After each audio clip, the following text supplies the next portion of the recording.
My name is Matt Hartman. I'm the owner of We Not Me. I took over Mission 5 and 2 a couple of years ago, and which was all basketball, and we were able to grow into a couple other sports. Flag football is our second league, and this is our second season. You're going to get introduced to Matt Roscoe, who's the director of this league, in just a minute.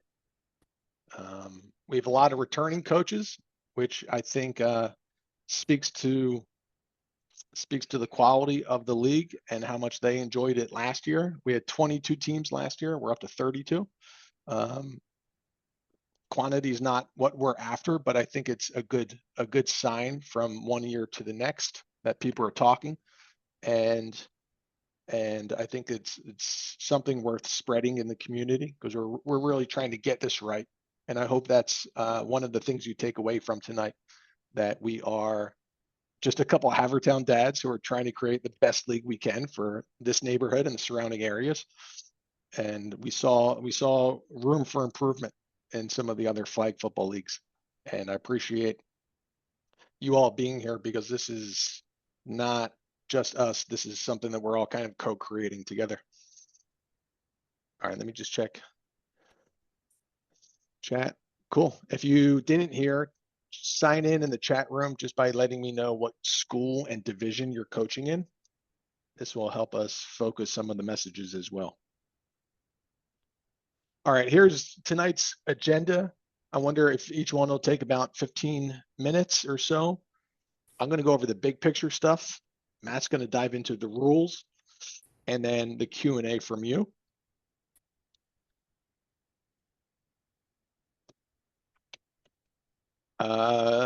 Don't be fooled. Number 3 is a little long. I packed all my thoughts into number 3, but a couple of house cleaning stuff. Every game Sunday at the Haverford School, we rented for 9 weeks. We always get hit with rain, so we're not going to play all 9 weeks. We're going to aim for 7 games, and if we get to 8, that's awesome. Schedule-wise, 4th and 5th grade coaches, you guys will play every game at 10 a.m. There are 7 teams in your division. You're going to play every game at 10 a.m. K and 1, kindergarten and 1st grade, you're going to play every game at noon and 1 p.m. And then our 2nd, 3rd grade league, we have 15 teams. That's our biggest division. And there's only 1 game at 10 a.m. each week. So you might never play at 10 a.m. 4 games at 11 a.m. and then 2 at noon. The only reason you don't have the schedule for the exact times in front of you is because we had a few teams with small rosters, and I've been working with them to try to see if they're going to merge or try to get extra late signups. So it stinks. I want your families to be able to plan their fall out, but everything's officially closed now for registration. And I'm going to say it out loud so I can hold myself accountable. You'll get the schedule by Wednesday. And again, really, it's the K through 3rd grade teams that it could be 1 hour the next hour. 4th and 5th, you guys are going to play at 10. Scheduled. We because of the odd amount of teams, every division has an odd amount, which last year we got lucky. That wasn't the case. We went ahead, we got rid of playoffs for K through 3, and there's pros and cons to that. It was mostly a schedule conflict thing.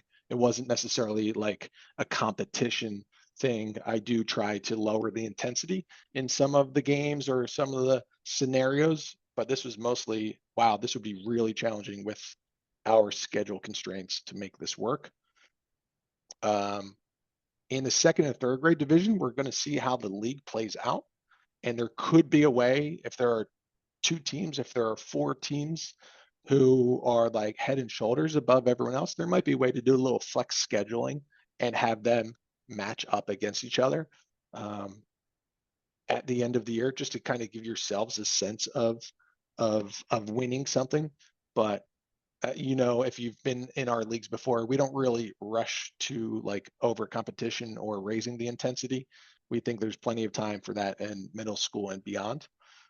But it was fun last year. We did have playoffs last year. It was a pretty cool scenario, just to be clear, 4th and 5th does have playoffs. And if you're able to stay with us, if you're younger, coaching a younger team now, by your last 2 years in the league, you will be playing for that championship if it's any consolation. That's schedules. Maybe you're thinking right now some questions you might have. Save them for me. We'll hit on those in the Q&A. There will be a bye week for most, depending on your division. Everybody should have one bye week. You might not have one in K through 3 though, and that'll be evident when I send the schedules out by Wednesday. So schedules, uniforms, they're all set. We always use B&E.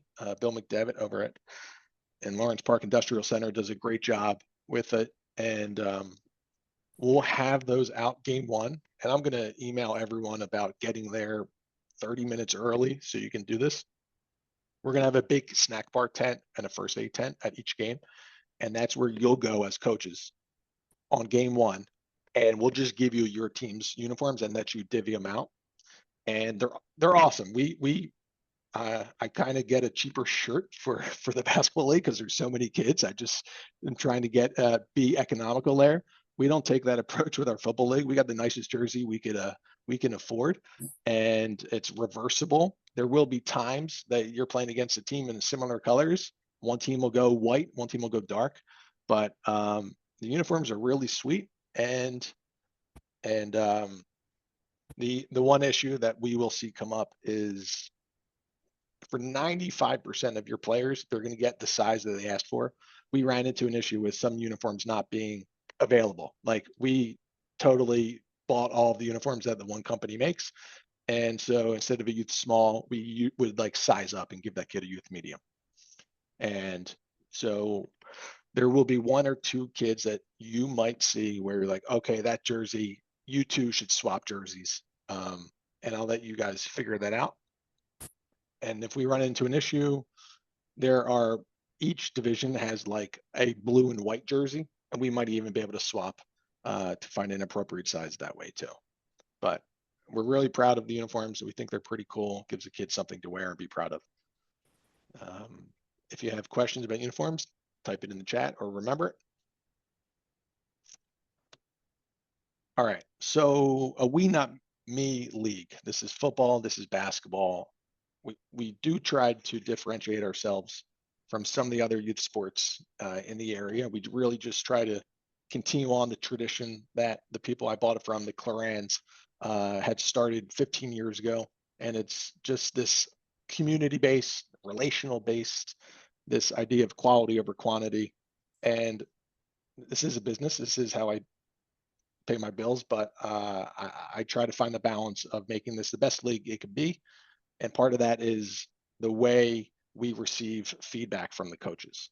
So this league includes coaches who give us directors feedback and we listen. I don't have a role on game days. I'm just going to be circulating, checking in with you. Hey, what's going well? What do you think we can improve? And I hope you take the time to give me a little feedback. Good, bad, or ugly. I'm ready to hear it. And if you coached last year, you could tell the new people. We made changes mid-season at times last year. This league is made up of teams are made up of mostly classmates, with a few exceptions of a random free agent placed on a team here and there.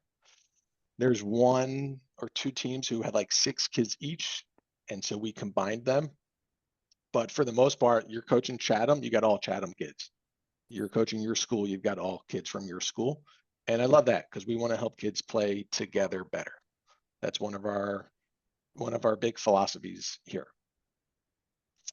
We also try to attract coaches who care about teaching the game and making it fun and finding the balance with that.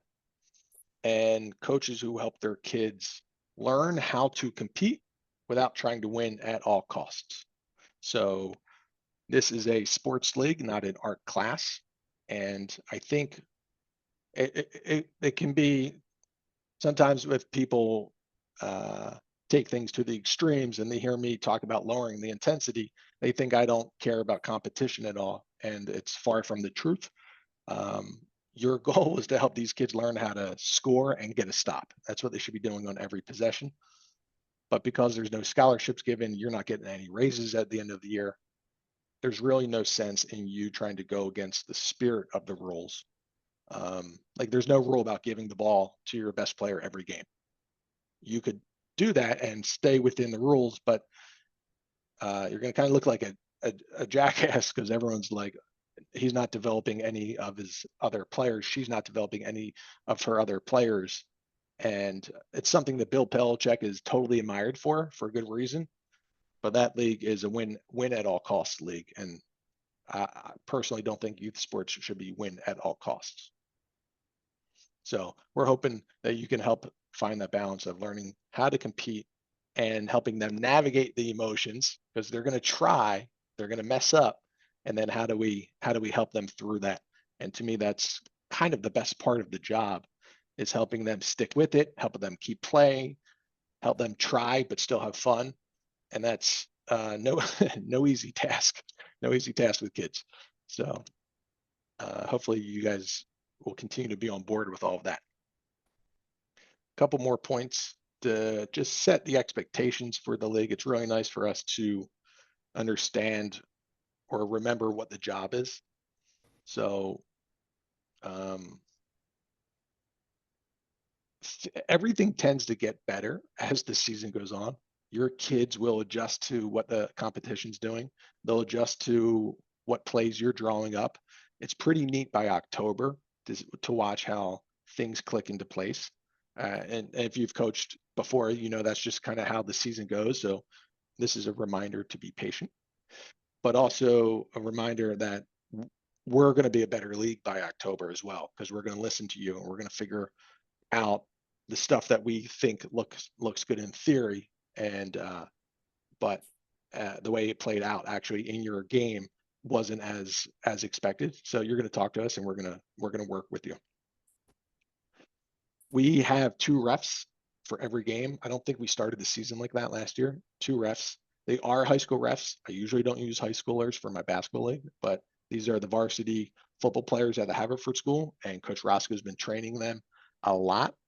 We also have 1 director per 2 fields.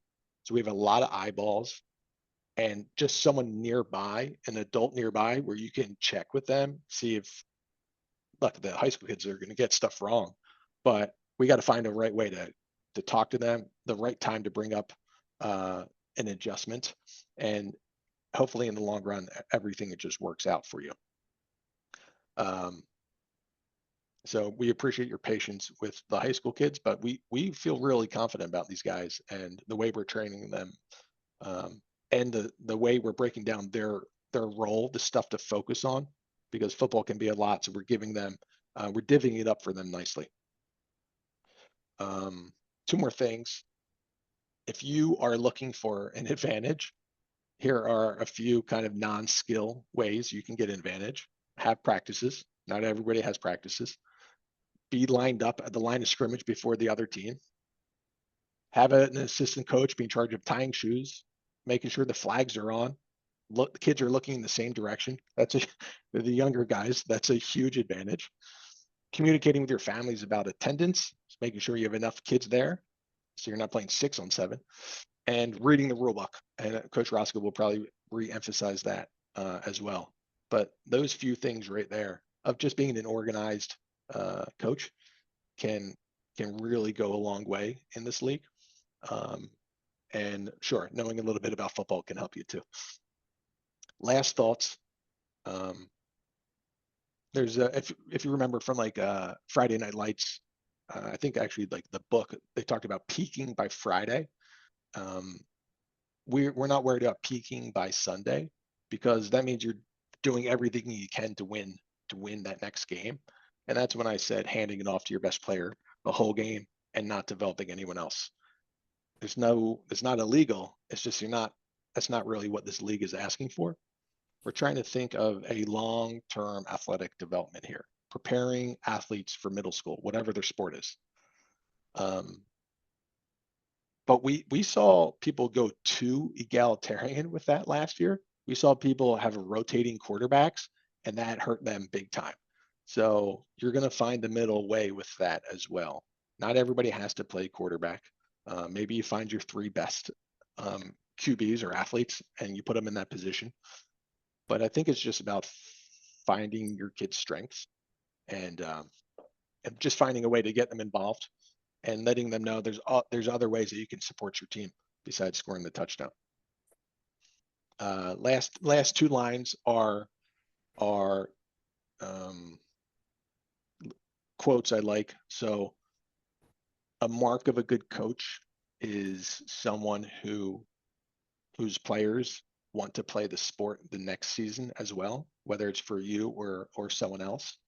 And if you think about a kid quitting after they were on your team, there's going to be natural reasons for it. Not every kid on your team is going to play sports for the rest of their elementary years, but like picture your kids still loving the sport enough to want to play again. That's a huge marker of you doing a great job. And then lastly, this one's mine. I guess this is advice. Repeat the same core ideas over and over again. So the phrase is, don't be an encyclopedia of everything you know about sports and football. You would be able to just say a new thing every time because there's so much stuff they need help with. Think about being a broken record of your greatest hits. So don't be an encyclopedia, be a broken record of your greatest hits.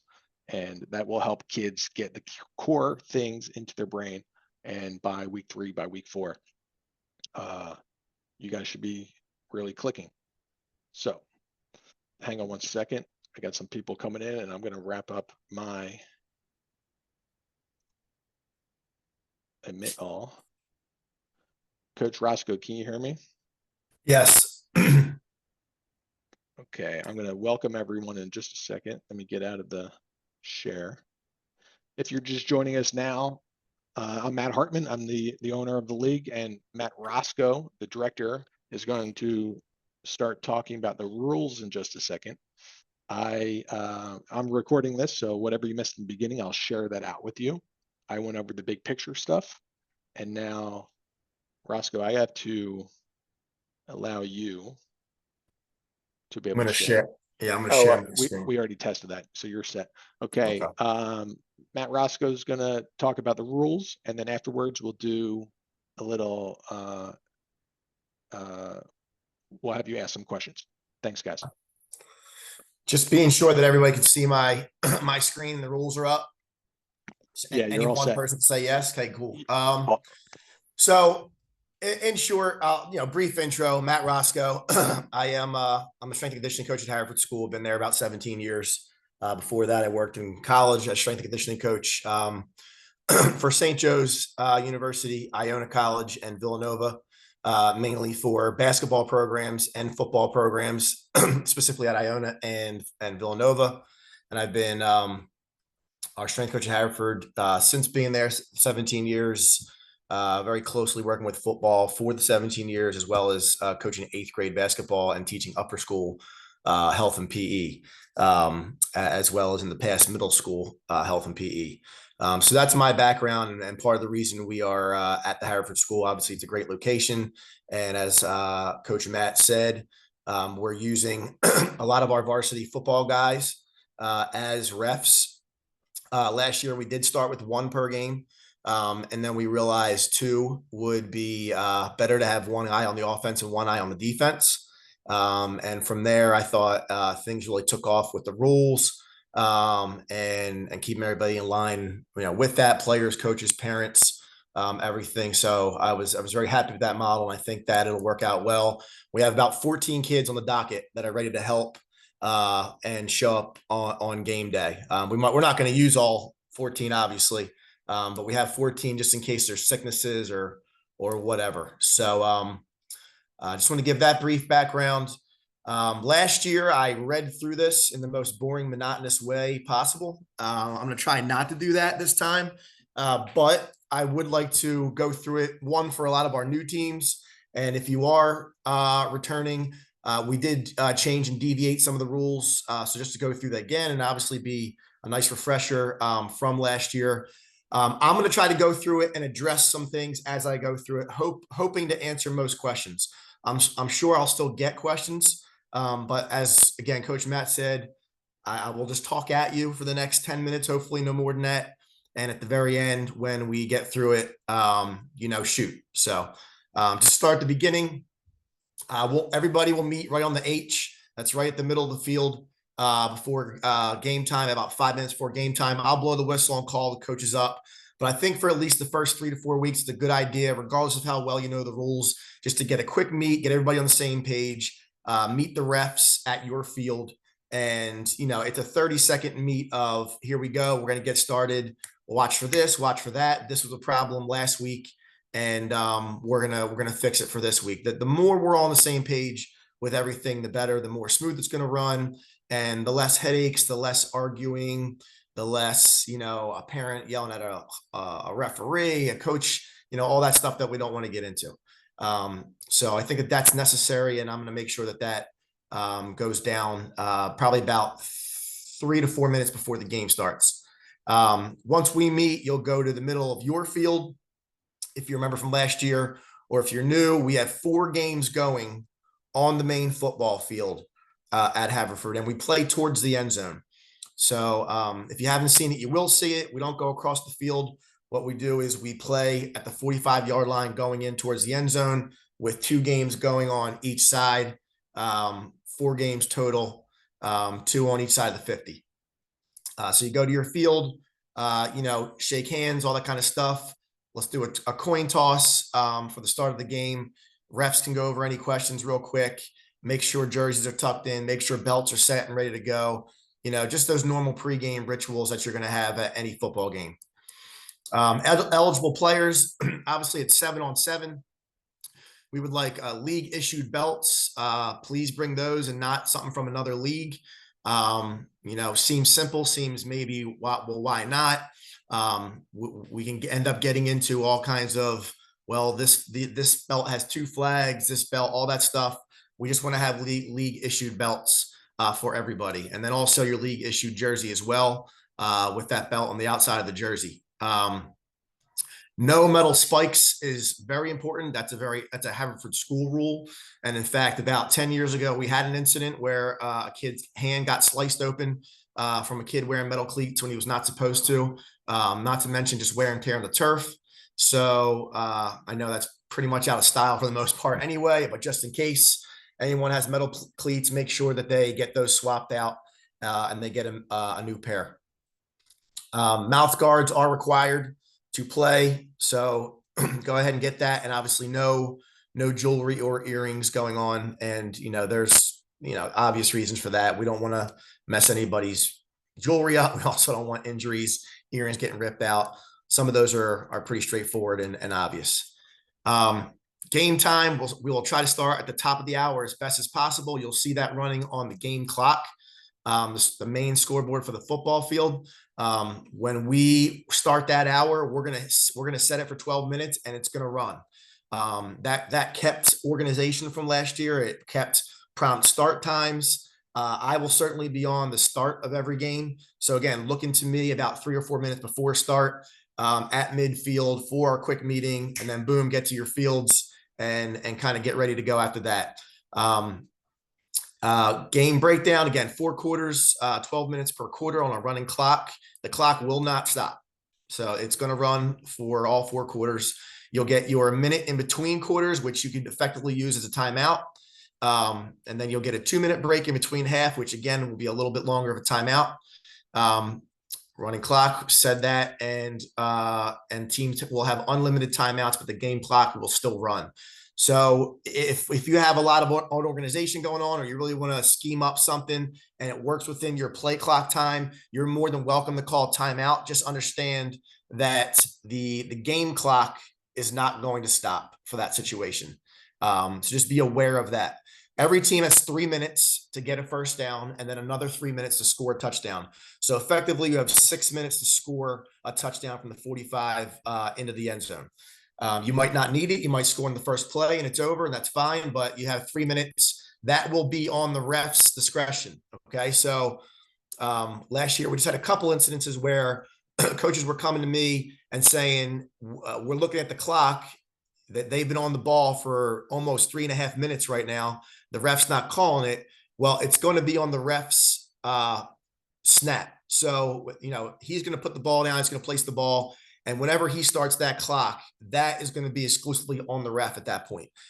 We just don't want coaches or even parents in their ear. We're going to let them run that out, just so we understand. Overtime's played one play each team with an extra point try for 1 or 2. First team scores wins. Otherwise, you tie.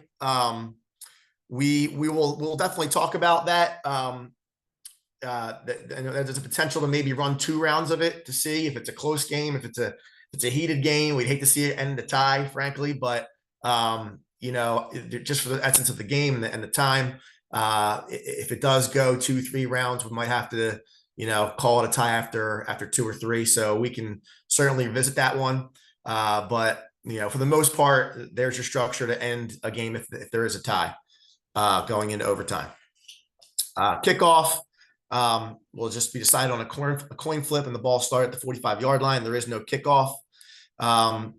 Normal basic football knowledge here. You're going to have 4 downs to get a first down. The first down to the 25-yard line.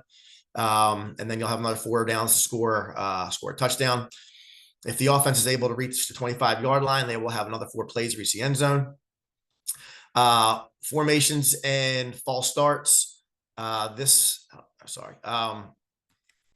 So offensive formations can be as unique as the individual team and coaches see fit with exception of the following core formation rules. So essentially, I do want you to think about it like as close to normal football as possible without confusing you. There just needs to be a center QB exchange. So whether that's under center, however you want to do it, there needs to be a center QB exchange with the ball on the ground, as you would typically see, in an actual game. In other words, the reason I'm emphasizing that and being specific, I don't want a situation where the kid just has the ball on the ground and he's kind of snapping it to the side kind of deal, or he's throwing it over his head, or any kind of unique things. We do want a traditional center QB exchange to be completed. There must be at least 2 other receivers on the line of scrimmage pre-snap. So a total of 3 players, including the center. You could have more than that, obviously, but you need to have at least 2 receivers and a center. There cannot be more than 2 running backs in the backfield pre-snap. The offense can only have 1 receiver in motion pre-snap running parallel with the line of scrimmage, and 0 players can move forward towards the line of scrimmage pre-snap once the QB cadence has begun. And I put that in bold simply because, again, common football knowledge, these kids are young and they're going to be moving around and you're going to be organizing them. So for the most part, we're going to give a little leniency towards setting them up and getting them set. Once everybody's set and we're on the line and we're ready to go, and the QB's begun his cadence, at that point, if the kid's moving towards the line of scrimmage, that's when we would call a false start penalty. Offensive progression. I'm not going to go through this in detail. I'm just going to summarize it by saying there's not going to be any fumbles. There's, whether the ball is lateral and it's dropped for, if it's obviously a forward lateral, it's going to be illegal and it'll come back. But anything else, it's just going to be a dead ball. And there's not going to be any loss of yards on that. So the ball will always come back to the line of scrimmage. Sorry. So I'll get here real quick. One exception to the rule of a drop ball is if on a center QB exchange, the ball is dropped or mishandled, then the QB and only the QB has a chance to pick it back up and play with it again. So he'll have the opportunity to get it off the ground and pick it back up without the ball being dead. Again, just given a chance, especially to the younger kids. We know that's not always going to happen clean, especially even in the 4th and 5th division. If you're getting it out of shotgun or whatever you're doing there, the kid may drop the ball. We don't want that ball to be dead at that point. We do want him to have a chance to pick it up and continue play. So that would be that scenario. This is just going over more common football knowledge. I won't read it to you. I know you guys can go ahead and do that, but it's just reemphasizing the idea that there's not going to be any fumbles. Just the ball's dead if the ball's lateral pitch thrown about behind you, it's going to be called dead. If the receiver catches the ball and is in front of the line of scrimmage and runs past the line of scrimmage, that player can no longer pass the ball forward. The player can only run for progression. or decide to toss the ball laterally or behind himself to a teammate. Again, common football knowledge. And the QB can run by design one time only for a max of 10 yards in the red zone. So in the first half, what we're declaring the red zone is 25 yards into the end zone.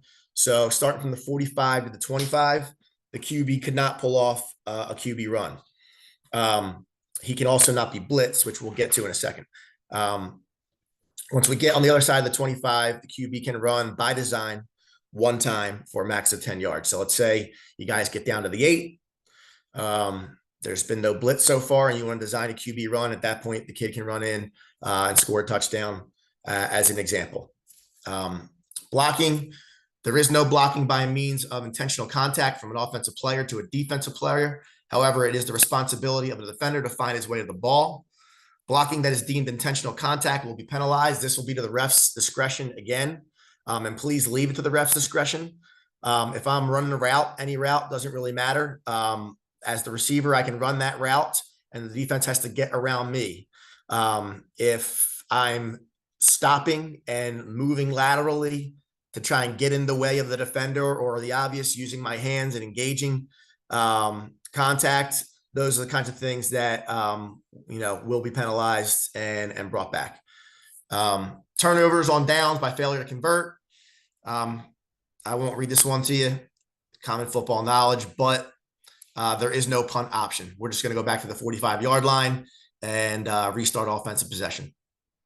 Turnover on downs by play clock. If the offense is unable to get a first down in 3 minutes or score a touchdown in 3 minutes, total of 6-minute offensive possession, the defense will take over and the ball will reset at the 45-yard line going in towards the end zone. Touchdowns are worth 6. Extra points that are converted at the 3-yard line by run are 1 point.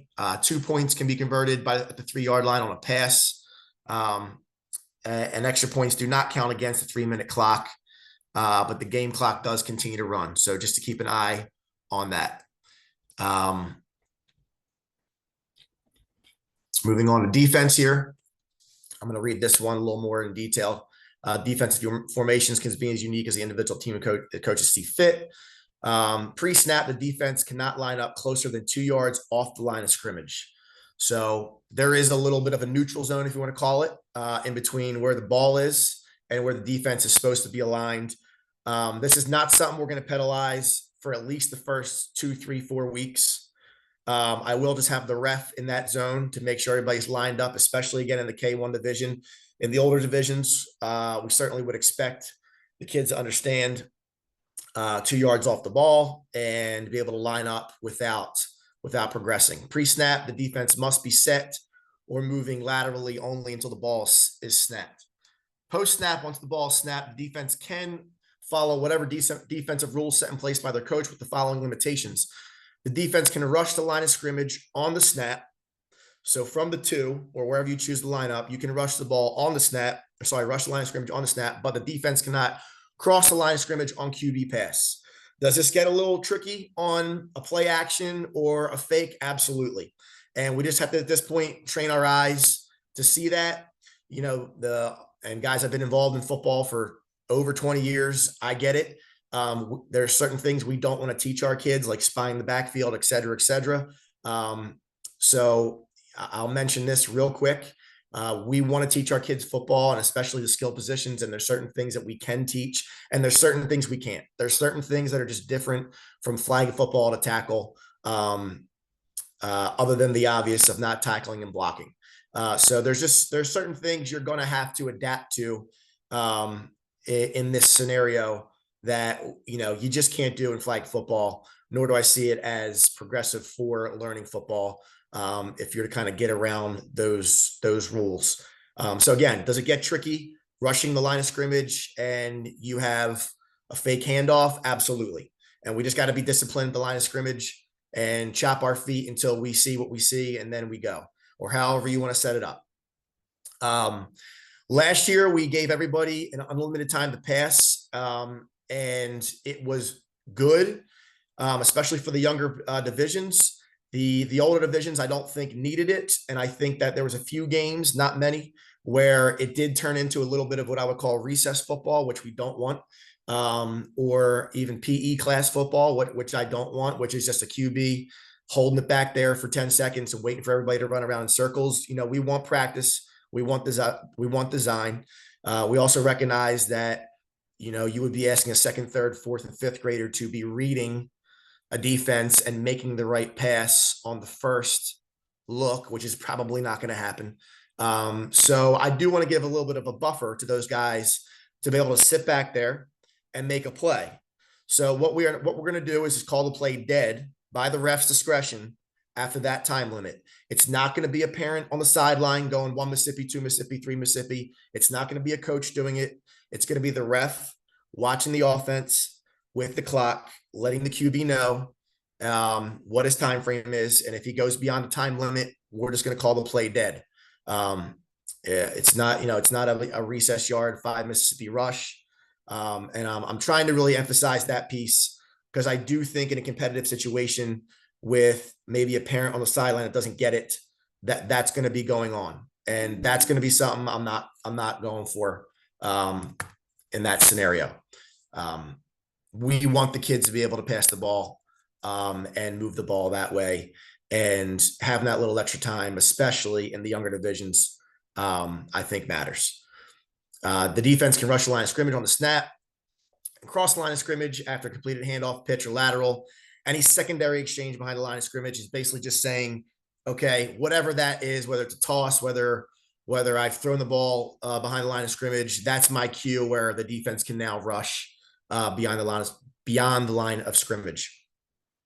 Just like we allowed the QB to only run one time by design in the red zone, any defensive player can rush or blitz one time in the red zone. If the defense chooses to blitz, the QB can run and escape the score. So this is the one scenario where if you are going to send the blitz in the red zone, the QB at that point can run on his own and score. So the QB is going to have two opportunities to run. One, he's blitzed in the red zone. Two, by design in the red zone. Okay. Flag pulling. This goes back to the league issued jerseys and belts. And then my refs walking around and hopefully the coaches emphasizing that jerseys are tucked in, flags are exposed, and any extra belt is also tucked in. Not often, but a few times last year, we had kids being pulled down by the excess belt or the shirt. And then you have no option but to call the play dead, even though he got pulled down by his shirt, right? We don't want that. We also don't want a coach telling a kid to pull him down by the shirt or the belt, and that's okay. I will tell you, just because a lot of different things happen, all right, if the belt is exposed, if extra belt loop is exposed, or if a flag is wrapped up in the belt when it shouldn't be, and a defensive player is grabbing at the flag, but it's not coming out, all right, I'm going to use the ref's discretion to call that play dead right then and there anyway. So we're not going to run into an offensive guy who has the ball. He's surrounded by three defensive players. Everybody's got a piece of something, a flag, a belt, something or other, and just the belt's not coming out. So now we break free from that and we go score. That's just sloppy. I don't want it. The defense is there. It goes against the idea of getting to the ball and making a quote unquote tackle, right? We're just going to call that play dead. And then note, as I just kind of said, intentional tackling, grabbing of the pants, the shirts to bring a kid down for whatever reason. I'm a realist and I recognize that it does happen by accident. So the first one will be that warned infraction. But after that, we're going to have to say, hey, if it's going on, 1, 2, 3, 4 times and potentially with the same kid, we're going to have to penalize it and the kid's going to have to be removed from the game. If the offense reads the first down marker and is unable to score, defense will take over. Okay, there's no punt option. Turnover by interception. If the defense intercepts a pass at any point in the field, the defense will take over with the ball reset at the 35-yard line going in towards the end zone. So that's the one exception where you'll be rewarded. You can't return an interception for a score, but it does change possession and it does give you the ball on the 35 going in as opposed to the 45 going in. So there is a reward for that interception.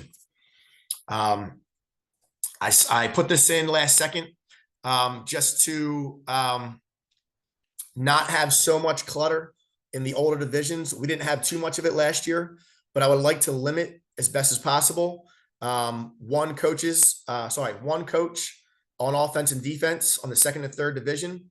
I would love to have coaches on the sideline only in the fourth and fifth division. And in the K1, we could have unlimited. Now, I want the kids to be able to play. And if we've had limited practices and kids are not, I'm fine in the first couple weeks. Let's go ahead and let coaches be on the field no matter what in the first 1 to 2 weeks. All right. And then moving on past week 2, let's start to, if we can, get this implemented to the best that we can. If it's a matter of flow and it's a matter of organization, it's just cleaner, I would rather have the coaches on the field. But there is the part of the game that I would love for the kids to learn, whereas, taking the cues from the sideline and being able to have your one guy to relay it to the team on the field and then implementing it is a part of real football that I would love for them to learn, even in 4th and 5th grade. League conduct, and this is the last thing I got, guys, so I made it through relatively quick, I think. League conduct, there's 2 pieces of this. One, guys, we got the main varsity football field in football season on a Sunday to run this league. That's huge. And as an employee of the Haverford School, and where this league is right now, and again, if you haven't been there yet, the environment that's there during that on game day, we got the music going on, we got the stands. It's a really cool environment to have flag football going on. And it's, in my opinion, as going on as an ideal location as you could possibly have. We got to treat it that way. I know we will. I just think everything looks better from that standpoint. And as an employee, I have to take it as personally as I can, obviously, that we're taking care of things. So that means trash and trash cans, sunflower seeds not getting spit on the turf, gum not getting spit on the turf. I know these are little things, and maybe even some people feel like, well, hey, whatever, I pay for the league. Shouldn't I be able to do X, Y, Z? Maybe to an extent, guys, but I got to be honest. I think it just goes a long way to be able to take care of all these little things, because these are Haverford rules. In just talking with our AD just yesterday about everything, one of the biggest things he said to me is just make sure everything is set up nice and everything is put back and the field looks great when you guys are done. That was the biggest thing he talked to me about. So we want to make sure we handle that conduct well, on top of our own personal actions. So parents not getting into arguments with coaches or possibly heck, even referees or even players, parents not getting into arguments with themselves and then arguing in the parking lot. These kinds of things we didn't have last year, and we don't want to have them. We want to run a nice, organized, well-structured, competitive learning league that is just run in the best way it could possibly be run. And all those little things to me and to Haverford matter. So I would just ask, from that standpoint, the absolute best we can do. I know things are going to be left here and there, but water bottles, tape, again, sunflower seeds, gum, hopefully not tobacco, these kinds of things that are just left on the field or spit or whatever. The best we can do, I would really appreciate that. So with that said, I'm done my boring spiel of just going through the rules. I tried my best, guys, to just go through that as quick as I can. And painless. I know it's boring to just hear me read that when you can read it for yourself, but I certainly wanted to at least go through a little bit of the why, and now answer some questions. And I have no problem clarifying, validating, changing. Okay. Just whatever you got, let me know. And I think we'll all go to the benefit of running the league well again this year. So thanks, Coach Roscoe. I'll play MC here. So if you look at the bottom of your screen, well, I don't know where it is, but where you would be able to share the screen, you'll see something called reactions, and you can raise a hand that way, and then I'll just call on you so we're not all talking over each other. So if you can raise some hands. First one came up. Hey, August, before you go, you can start to unmute yourself. Let me add one more thing for everyone. I did not add you coaches yet to your team snap. And I need to add you as that coach so that you have the ability to schedule practices or do some of the, to have access to all the tools on there. So I'm going to be adding that in the next day so that you can see it better. All right, that's done with me. Let's go. Go ahead, August. What do you got for us, bud? Yeah, so August, that's actually my son's name. This is Tyler. Yep. I have 3 questions actually, if that's all right. I don't bore anybody, but Go I for was it. just wondering for the center QB exchange, does Hmm. it have to be between the legs, or can the center be on the side of the ball and kind of just hand it or pitch it No, back? yeah, that was specifically what I was saying. So we do want a traditional center QB exchange, Between the whether it's legs? under center or whether it's, however, it's got to be that, yes, traditional through the legs. And we don't want that. We don't want the ball just being on the side, thrown on the ground, thrown to the side, or on the ground, thrown over his head or something like that. Okay. And then on run plays, I know you said no blocking, everything else. What if the receivers are coming at us like shoulder to shoulder? Is something like that allowed? I mean, as long as you have design routes, Maddie said it, and I agree. And don't take this the wrong way, but I want to be able to say it straight. Have a practice, have a practice or 2 or 4 or 5. Get them organized, teach them routes, let them run around. If a kid's going to run a slant and he ends up running into a defender, my refs know what they're looking at. They know that's not intentional contact. They're going to let that go. But if the kid comes out creating contact, or he steps to the side 3 feet to get in the way of the defender, then yeah, he's going to end up calling that blocking. And can the ball carrier stiff arm or block hands from pulling flags? No, and everybody was pretty good with that last year. There was one incident where a kid lowered his shoulder, and I talked to the dad and I talked to everybody, and I think the kid played tackle football, so I get it. So on that standpoint, that's where I talked about it's not the same. At the end of the day, I want to teach football. I want kids to learn football. I want it to be as close as we can make it, but it isn't the same in a lot of ways, and that will be one. That will be something taught. And in this situation, it's something that we can't teach. So he's going to have to make a cut. He's going to have to run out of bounds. Whatever you want to do with it, that's fine. But yeah, there can't be any intentional contact in that scenario. Tyler, what comes up, what's really easy for the kids to do is the flag guarding. So we'll give those warnings and we'll remind the kids that's just not, it's just like an instinct for them. And we'll help them learn it as much as you guys will reinforce it as well. Cool. That's all I had. Thank you very much, guys. There's a question in the chat. Bill, maybe you came in a little later. Bill Warner asking, I'm going to have the schedule out by Wednesday. So you'll have that specific schedule. But maybe, Bill, did you have another question? I saw your hand up too. Yeah, I did. Go for it. With design, I guess QB runs when they blitz in the red zone, you're not limited to 10 yards. No, not when you're being blitzed. So when you're being blitzed, you can run and score. By design, it can only be 10 yards. And people have asked me about that rule. I think to me, it's the obvious. What we don't want is a scenario where you have a team that could be good or bad, but you have a stud quarterback and he gets the ball and we design a run for him on every play. We don't want that. So we want the ball to be able to be, whether you call it spread around, whatever you want to call it. We want people to execute multiple kinds of plays. So that's why we kind of limited it to one design QB run. And in a way, one design blitz with the option to escape and score, right? So the high risk, high reward scenario for that one. There was a question I got emailed earlier from Dave. Dave, I think you're on here, but you might just be calling in.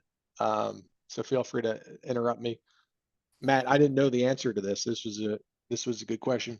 If you don't use your QB sneak and then you score and now you have the extra point, can you use the QB sneak on the extra point? No. Yeah. Same question for the blitz too.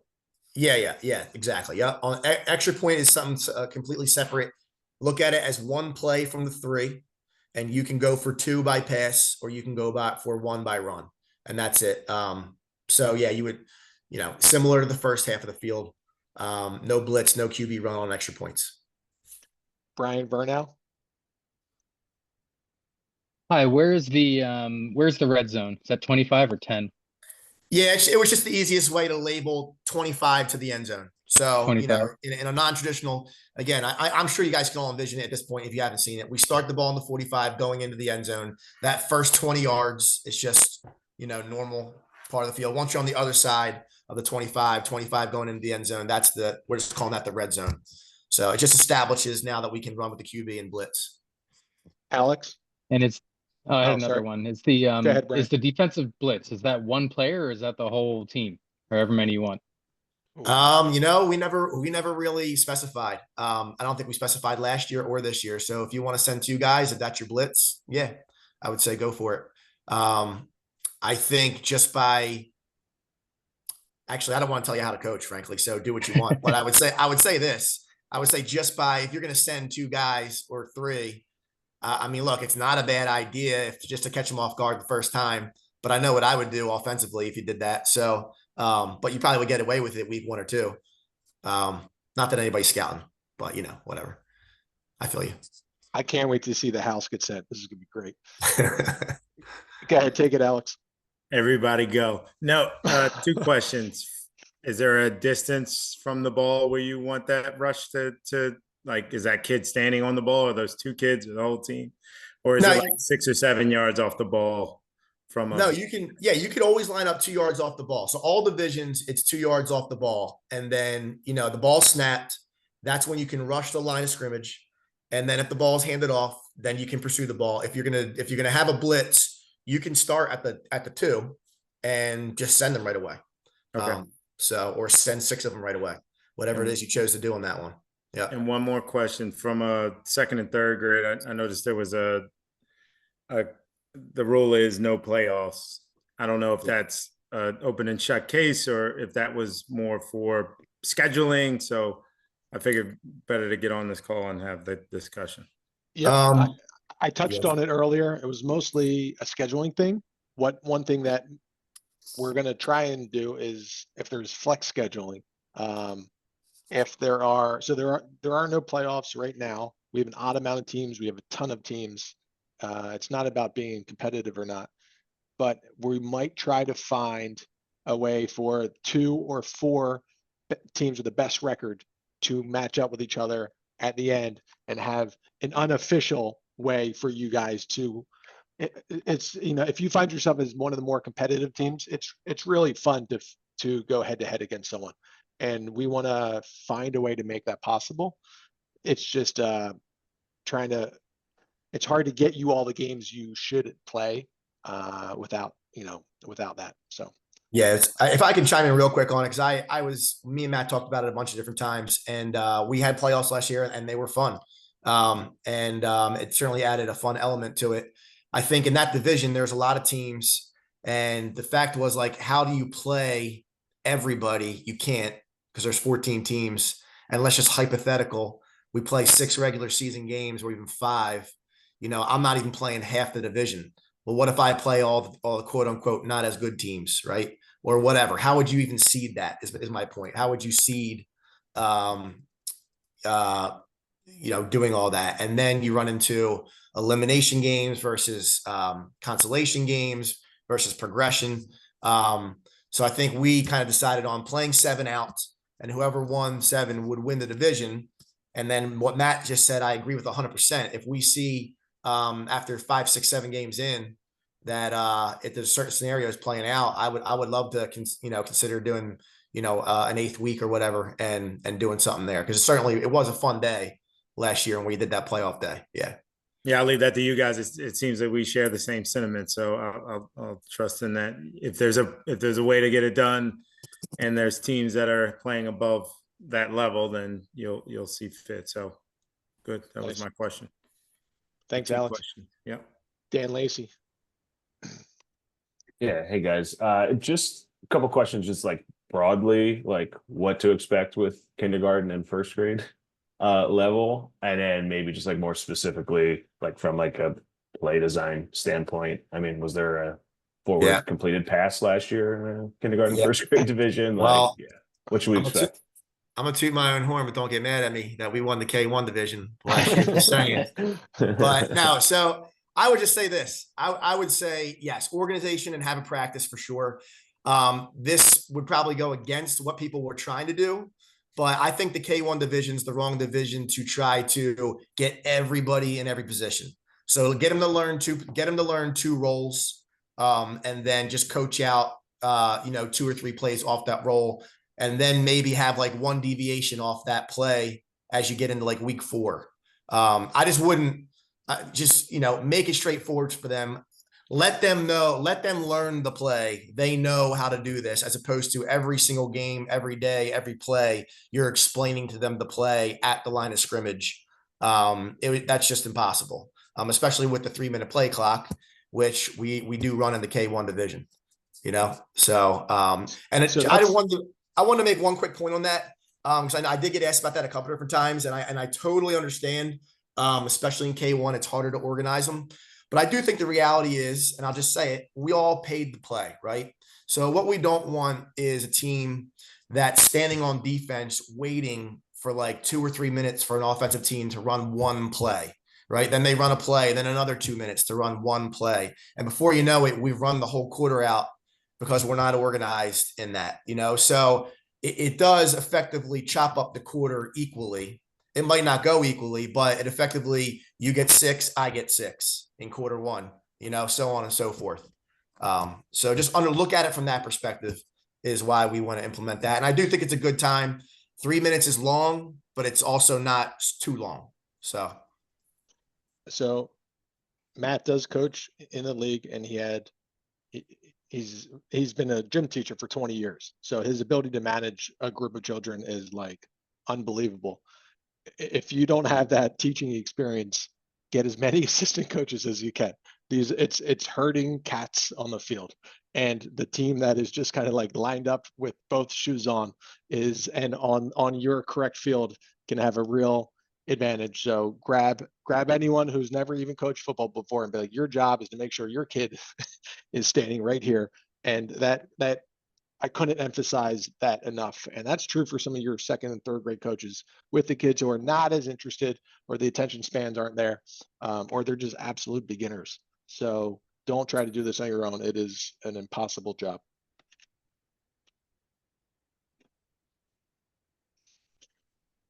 We're at 8:30. There's no other hands raised. Coach Roscoe and I will hang in case you want to just chat it up more. If you think of stuff when you are driving to work tomorrow, shoot me an email. I'm going to send this recording out to everyone just in case. But this is great. This is a really good turnout. It helps the league feel healthy when people can be on the same page in these ways. So thank you to everyone. Your volunteer coaches. It's an unbelievable thing. I hope it's a rewarding season for you, and I hope we can help you do your job well. So thanks a lot, everyone. I appreciate you. Thanks, guys. Appreciate it.